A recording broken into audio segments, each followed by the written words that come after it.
He was an ordinary man. People in the town knew him as someone simple, quiet, and harmless. But one small mistake, one decision, changed everything in his life. Nobody in the market, nobody in his family, not even he himself could imagine the kind of punishment waiting for him. The court was crowded that day. The judge looked at him with angry eyes. People whispered, "He deserves it. He crossed the line. Absabak Mailga. Now he will learn his lesson." But no one explained properly what crime he had done. It was hidden, mysterious. Even he, standing there in chains, felt like the real story was not about what he did, but about what was being done to him. Instead of announcing jail or a heavy fine, the judge spoke strange words. "You will not be sent to prison, you will not be punished with death. Instead, we give you a marriage you will never forget." The whole courtroom laughed. A marriage? For punishment? He looked confused. But then the chains were unlocked, and from the corner of the room came a smell. A terrible, unbearable, stinking smell. People covered their noses. Some shouted, "Ugh! Bayazadi, shame." 2 guards dragged a figure into the light. It was not human, at least not completely. A tall, thin body, dirty, torn clothes, and a face that looked both alien and sad. Her eyes glowed faintly, her skin was pale green, and her hair looked like tangled wires. "She is a slave," the judge said, "sold in the bazaar for only $5. She belongs to no one. But now, she belongs to him." The man's heart dropped. He could not believe what he was hearing. This stinking alien creature, rejected and mocked by everyone, was being forced upon him as his wife. The punishment was not just strange, it was humiliating. People laughed louder, pointing at him. Children screamed in fear at the sight of the alien. Women whispered, "Kya nasib hai? Kulam ki biwi. What fate? Wife of a slave." He wanted to scream, to protest, but his voice was lost. Guards pushed him closer to her. She raised her head, and for the first time their eyes met. In that 1 second, he felt something, not love, not hate, something else. A cold shiver as if she could see through his heart. The judge banged the hammer. "The marriage is sealed. May your punishment begin now." Crowds clapped and laughed. Some threw stones of mockery. He stood frozen, his hands shaking. The alien bride did not resist. She only lowered her head and whispered in a voice so soft, so broken, only he could hear it. "Takdir. Destiny." He could not understand. Why would this creature call him destiny? Why did her glowing eyes look almost familiar? As he was dragged outside with her by his side, he realized his life had ended the moment that decision was made. But deep inside, a darker thought grew. Maybe this was not punishment, maybe it was the beginning of something much more terrifying. And so, his strange punishment began. The marriage was done, but no one celebrated. No flowers, no music, no blessings. Instead, people followed them out of the courthouse like it was some circus show. The man walked with heavy steps, his heart full of shame, while beside him, the alien bride moved slowly, her chained ankles scraping against the ground. The smell around her was unbearable. People covered their noses, some laughed loudly, some shouted, "Look, the groom of a $5 slave." Others whispered, "Bechara, poor guy. His life is destroyed." He wanted to run away, he wanted to scream. But his punishment tied him with invisible ropes of honor. He could not escape. In silence, he brought her home. When he pushed open the old wooden door of his house, the silence inside felt different, like the walls were already watching. He had lived there alone for years, but today, for the first time, it felt crowded. She entered behind him, dragging her feet, leaving faint marks of mud on the floor. He lit a lantern. The dim yellow glow spread across the room, and for the first time he saw her face properly. Yes, she looked alien. Skin too pale, eyes too bright, hair too wild. But there was something human hiding inside that strangeness. A sadness almost, like a prisoner who had been crying for centuries. She sat in the corner without a word, her back against the wall. He stood in the middle of the room, restless. Finally, he spoke. "Don't think this is marriage. You are only here because they forced me. You are my punishment." She looked at him quietly. Then, with a voice dry and broken, she whispered, "Punishment. Takdir or destiny?" Her accent twisted the words, but the meaning stabbed him like a knife. The man felt anger. "Don't speak to me like that. Stay away. Just sit there and don't try anything strange." He turned his back, but in that moment the lantern flickered. The flame jumped wildly. Shadows spread across the walls. His heart froze. He turned. Quickly. She was still sitting in the corner, silent, staring at him. But the air in the room had changed. The silence was heavy, as if unseen eyes were moving around him. Suddenly, tap, tap, tap. The kitchen door began to shake slowly. No wind. No one outside. Just the sound of wood creaking. His breath stopped. The alien bride's glowing eyes blinked once and the door went still. The man's hands trembled. "What was that? What did you do?" She did not answer. Instead, she lowered her head, whispering again, "Takdir." That night, he could not sleep. He stayed awake on his bed, staring at the ceiling, while she sat quietly in the other room. He could hear her strange breathing, deep and uneven like an echo from another world. Hours passed. The moonlight crawled through the window. At midnight, he heard it again, whispers. Not from her, not from outside, but from the walls themselves. The voices were soft, broken, almost like crying. He jumped up. "Who's there?" The whispers stopped. Only silence. He walked to the other room. She was still there, eyes half closed, as if in some kind of trance. He stepped closer and noticed her hands. Her fingers moved slowly in the air like she was drawing shapes only she could see. The moment he touched her shoulder, she opened her eyes wide. A shiver ran down his spine. Her eyes were not just glowing, they were like small storms swirling with light. She stared at him for a long moment and then spoke clearly in broken Urdu and English mixed. "You are my qaid, prison, but also my rihai, freedom." The man stepped back. His heart beat fast. He could not understand. Who was she? A slave? A punishment? Or something far more dangerous? When morning came, the villagers gathered outside his house. They laughed, they mocked, they threw rotten fruit at his door. "Come outside, Dulha, groom, show us your bride," they shouted. He opened the window and shouted back, "Leave us alone!" But their laughter only grew. The alien bride walked to the window beside him. The crowd saw her face and screamed in fear. Some ran, some cursed, some fainted. She only looked at them calmly, her glowing eyes scanning the people as if reading their souls. One old woman pointed and cried, "She is not human. She will bring bad luck." But strangely, the bride smiled. A soft, mysterious smile. She looked at the man and whispered again, "This is just shuruat, the beginning." And for the first time, he realized, maybe the punishment was not humiliation. Maybe it was a door to something he could not yet understand. The marriage was sealed, the villagers had mocked, and the whispers had already spread like fire. But the real test began that night, the night he would spend under the same roof with her. The man sat on his bed, staring at the old lantern flickering on the table. The room was small, the walls cracked, and the silence heavier than ever before.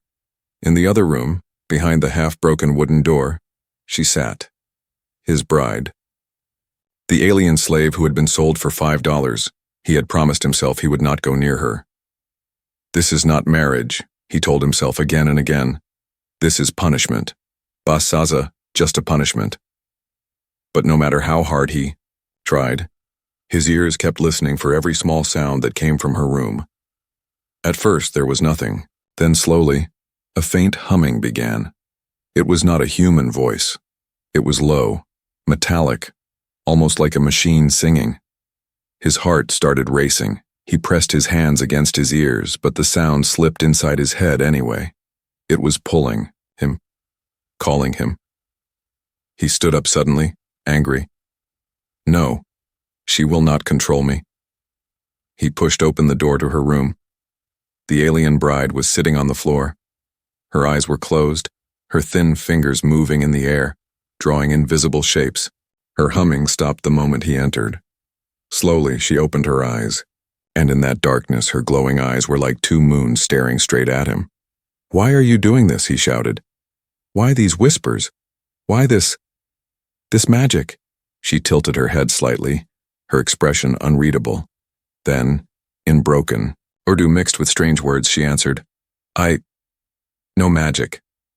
This, my zindagi, life, my language. You, here because you are chosen." His anger froze. Chosen? The word shook him. He stepped back, but before he could speak, the lantern light flickered again.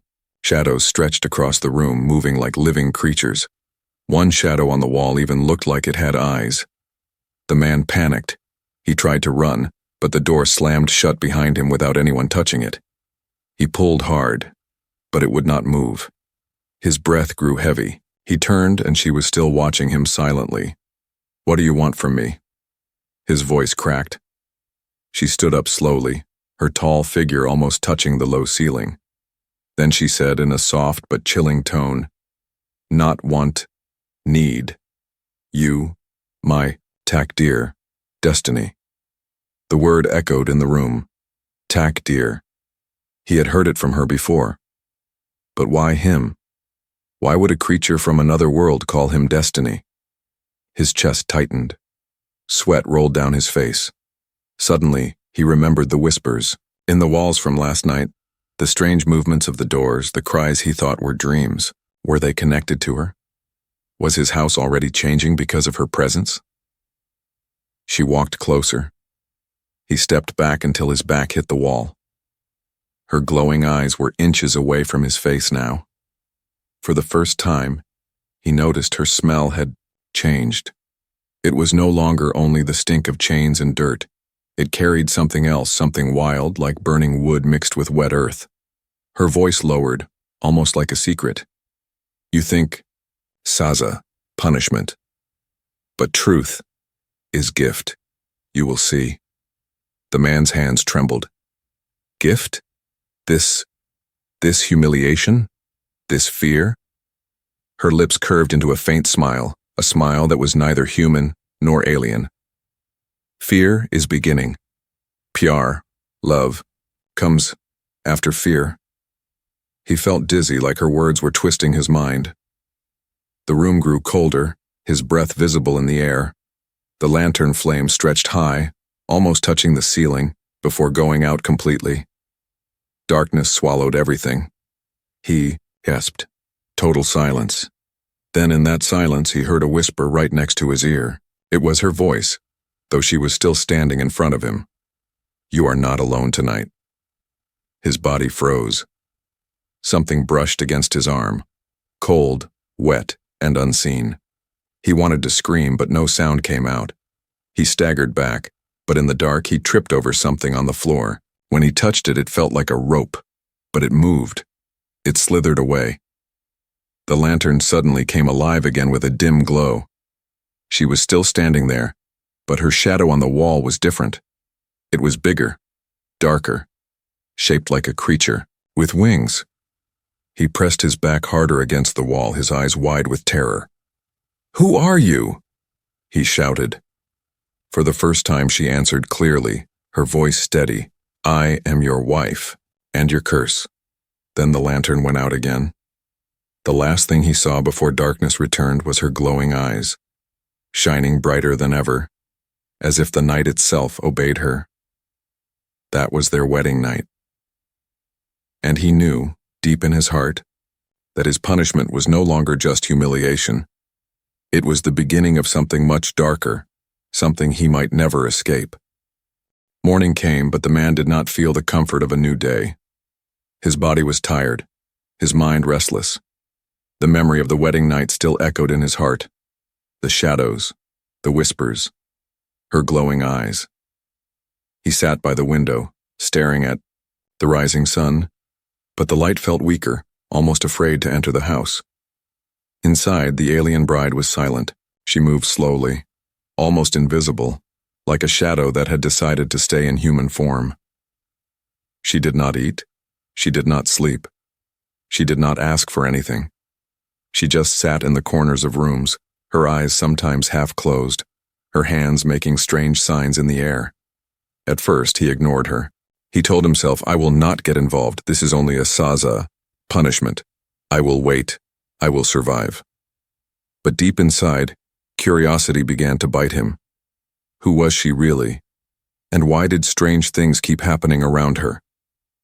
That day, when he opened the small wooden box where he kept food, the bread was black. Not old, not moldy, just black as if burned from the inside. The water in his clay pot tasted bitter, almost poisonous. He thought maybe it was bad luck, maybe it was coincidence. But then the lanterns began to flicker even in the middle of the day. When the villagers came to check on him, they refused to enter. One man spat on the ground and said, Your house is cursed. That Bhutni, witch, has brought her shadow with her. Others nodded, their eyes full of fear. The man shouted at them, told them to leave. But when he turned back, he found her standing silently behind him, her glowing eyes fixed on the villagers until they ran away. That night, he finally broke his silence. Tell me, he demanded, his voice shaking. What are you? Why are these things happening? Why does food rot? Why do doors move on their own? She raised her head slowly. Her voice was calm, almost soft. It is not me. It is the house. It knows I am here. It changes because I am alive inside it. He stepped back, horrified. Alive inside it? What does that even mean? Her fingers traced a circle in the air, glowing faintly as if light followed her touch. Walls have memory. They keep secrets. Your house has waited. And now, it is awake. The man's breath grew heavy. The walls, awake? Was she mad? Or worse, was she telling the truth? That night he decided to test it. When she sat quietly in the corner, he locked himself in another room with his lantern. He whispered to himself, I will prove she is lying. He placed a loaf of bread on the table and stared at it for hours. At first, nothing happened. Silence. But then, at midnight, the air grew colder. His breath turned to mist. Slowly, the bread began to darken, turning black before his eyes. He leapt back in terror. The lantern flickered and went out. He fumbled in the darkness until the door creaked open by itself. She was standing there, her pale figure lit by the faint moonlight. You see now, she whispered. It is not me. It is you and me, together. The man's chest tightened. No, this is madness, he shouted. But she did not move, did not argue. She only smiled faintly, as if she had been waiting for this moment. The next morning, something stranger happened. A small boy from the village threw a stone at his house, shouting insults. The man ran outside in anger, but before he could reach the boy, the child screamed. His legs froze, his eyes wide with terror. The man looked down and saw the boy's shadow on the ground moving differently from his body. It twisted, stretched, and for a moment looked like wings spreading from his back. The boy cried and ran away. The man stood frozen, unable to believe what he had seen. He turned to his house, and in the window she was standing, watching, always watching.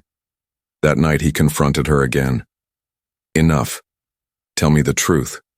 Who are you really? A slave? A creature? Or a demon?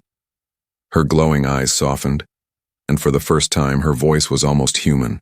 I was a queen, she said slowly, in my world. But my enemies chained me, sold me like a ghulam, slave. They thought they destroyed me, but they only sent me here, to you. The man's heart pounded. queen? Enemies? Why him?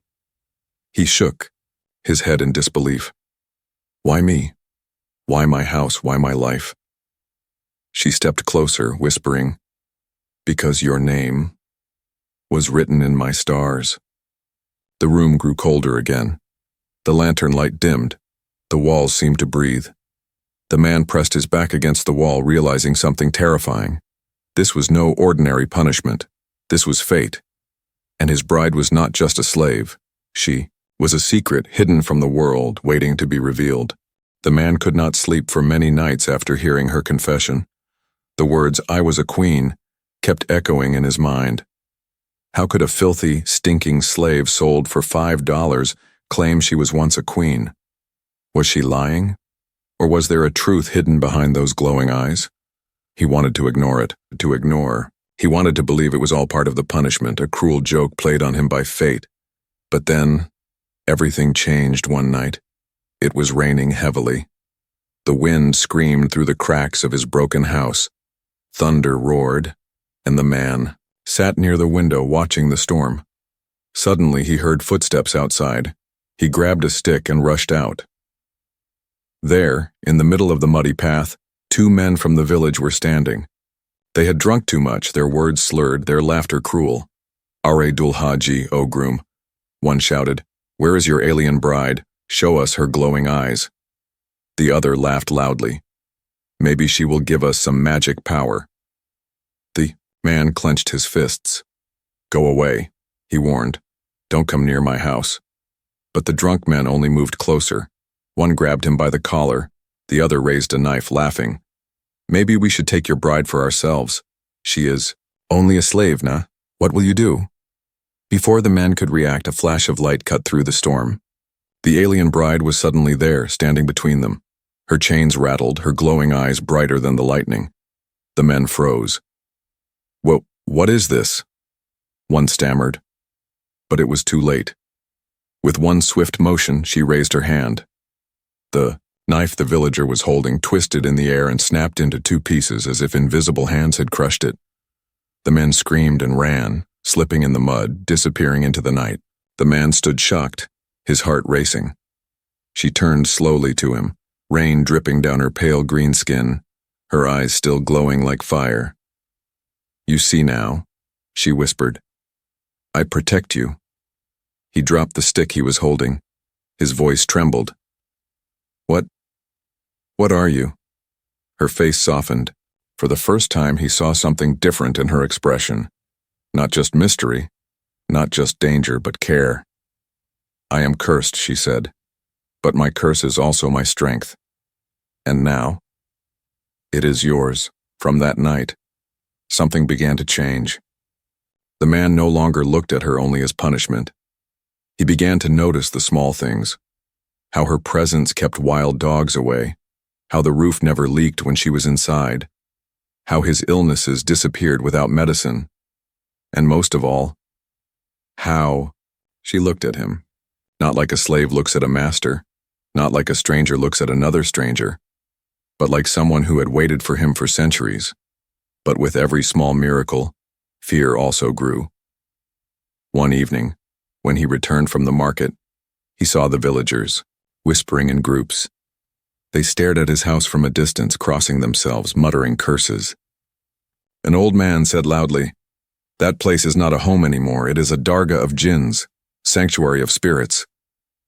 The man ignored them, but deep inside, he knew they were not completely wrong. His house no longer belonged to him alone.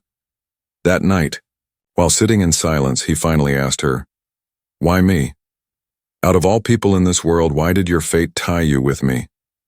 She looked at him with her strange eyes. "Because you carry something inside, something even you do not know.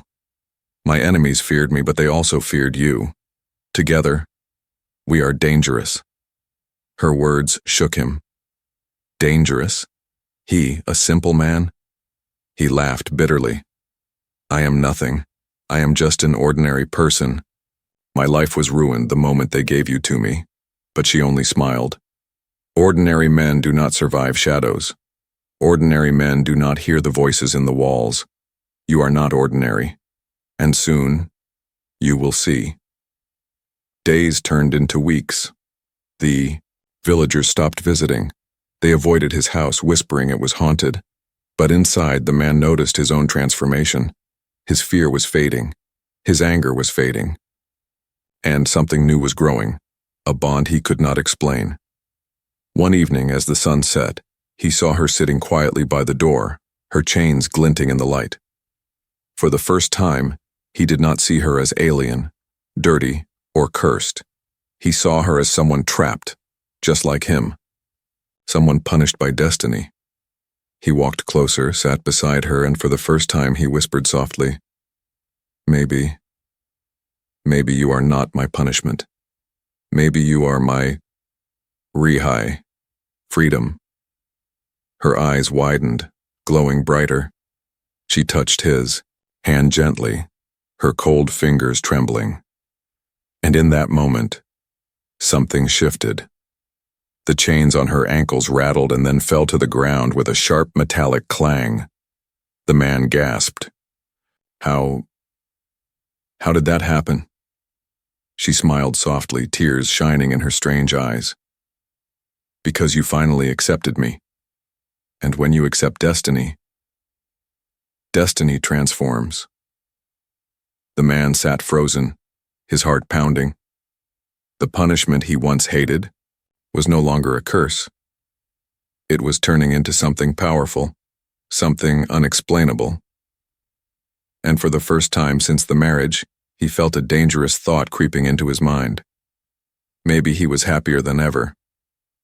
But in the dark corners of the house, the whispers grew louder. Because every transformation comes with a price. The man thought the falling chains were the end of the mystery, but in truth they were only the beginning.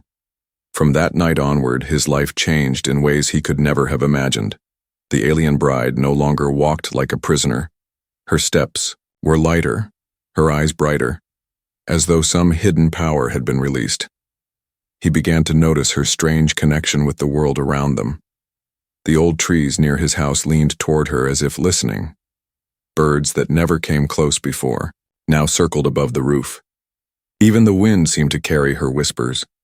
The man felt caught between fear and fascination, but the villagers grew more restless. They avoided his home, crossing themselves whenever they passed by. Rumors spread quickly. She is a jinn's wife, one said. No, she is a queen of shayateen, evil spirits, another whispered. That man has sold his soul. One evening, the man found 3 villagers outside his door holding torches. Their leader shouted, Give her back. Send her away. We don't want her shadow in our village. The man's heart beat fast. He wanted to shout back, but before he could, she stepped out of the doorway. Her glowing eyes silenced the crowd instantly. The flames of their torches bent sideways, as if bowing before her. The men trembled and ran, dropping the torches in the mud. The man turned to her, shaken. Why do they fear you so much? He asked. Tell me the truth. Enough of these half-words. For a long moment she said nothing. Then she sat by the window, her fingers tracing strange shapes in the air again. Finally she spoke. I was born in a world far from here, a world of light and power. I was not a slave there, I was a queen. But power is poison. My enemies wanted me gone. They chained me, cursed me, and sold me like trash. That is how I came here. In your world. The man stared at her in disbelief. A queen? And now you are here with me in this broken house? Why me? Why not someone else? She lifted her eyes. Because your name was written in my stars. From the moment I was born, I saw your shadow in my dreams. You were always meant to be my takdir, destiny. His chest tightened. Destiny. That word again. But I am no king, he said bitterly. I am just an ordinary man, weak, alone, punished. She smiled faintly, her voice soft but chilling. Do you not see? Ordinary men do not survive nights of shadows. Ordinary men do not hear whispers in walls. You carry something inside you, something hidden even from yourself. The man felt his breath quicken. What do you mean? What is inside me? She leaned closer, her eyes glowing brighter. A bond. A mark. A secret your ancestors buried long ago. My enemies feared it. That is why they tied me to you, to destroy both of us at once. But they did not know punishment can also become power. The words hit him like thunder. His whole life he thought he was cursed with bad luck, with shame. But now she was saying his life was not random. It was chosen. His punishment was not just a cruel joke. It was part of a larger game, one that began long before he was born. He sat down heavily, his hands shaking. So, all this, the rotting food, the whispers, the shadows, it's because of us? She nodded slowly. Yes, the house feels it. The land feels it. Even the sky knows. We are bound together. We are hunted together. Hunted. The word made his blood run cold. He swallowed hard. Your enemies. Will they come here to find you? Her silence was the answer. Her glowing eyes looked toward the dark sky as if she was waiting for something. That night, the man lay awake, staring at the ceiling. His mind was on fire. A queen from another world. A destiny written in the stars. A curse that had now become his burden, too. He felt trapped between fear and a strange new strength. Near midnight, he heard her voice again, soft but clear, as if she was whispering directly into his heart. You think you are punished. But soon, you will know the truth. Your punishment is your crown. The man shivered. A crown? He closed his eyes, but sleep would not come. His thoughts swirled with fear and wonder. Was she saving him, or was she preparing him for something even darker? Outside, the wind howled. The whispers in the walls grew louder. The villagers stayed hidden in their homes, afraid of the cursed house. And in the broken, flickering light of the lantern, the alien bride sat quietly, her glowing eyes fixed on the sky. She was waiting. And so was destiny. The village had changed. The man who was once mocked and humiliated now walked the streets in silence, and no one dared laugh. People whispered, "There goes the dulha, groom, of the alien slave." But their voices carried fear, not humor. Children hid behind their mothers, and old men crossed their chests when he passed. Inside his broken house, life was no longer the same. The alien bride, once a chained, stinking slave, was now free of her shackles. She moved with quiet dignity, no longer dragging her feet but walking like she owned the space around her. Her glowing eyes still frightened the man, but they also comforted him. In her presence, he felt safe from the villagers, from shadows, even from himself. He had stopped calling her punishment. Somewhere between fear and survival, his heart had begun to change. He still remembered the night she saved him from the drunken villagers, the way she broke the knife with invisible power. He remembered the whispers of the walls, the food turning black, the strange movements of shadows. None of it frightened him the same way anymore, because now he understood. She was not just a slave. She was not just a curse. She was his destiny. One morning, while the sun painted the sky red, she stood near the doorway, her eyes watching the horizon. He asked softly, "Do you miss your world?" Her silence lasted long. Then she whispered, "Yes, but this world gave me something mine could not. Freedom. And you?" The man's chest tightened. For the first time, he did not feel shame. In her words, he felt pride. Strange pride, but pride nonetheless. Slowly, day by day, his heart softened. He began to share his food with her, even though she ate little. He began to sit beside her, asking questions about her lost kingdom, her enemies, her stars. She spoke in broken Urdu and English, but he listened as if every word was a treasure. The villagers noticed the change too. Rumors spread faster than fire. He is no longer cursed, some said. She has bewitched him, others claimed. They are living like husband and wife. But no one dared to come near his house again. Fear was stronger than curiosity. One night, as the moon hung low, the man sat with her in silence. The air was cool, and for the first time the whispers in the walls were gone. The house felt calm. He turned to her and said almost shyly, "When they punished me, I thought my life was over.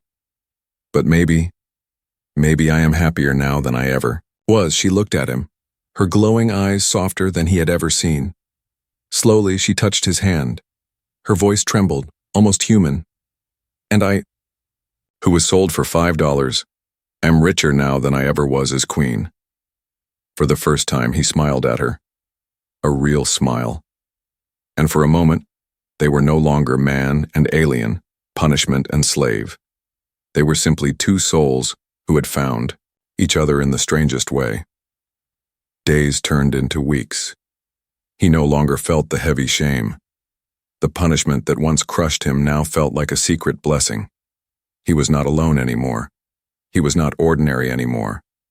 But happiness is never free. 1. Evening, while the villagers hid inside their homes, a strange sound filled the air. It was not thunder, not wind, not rain.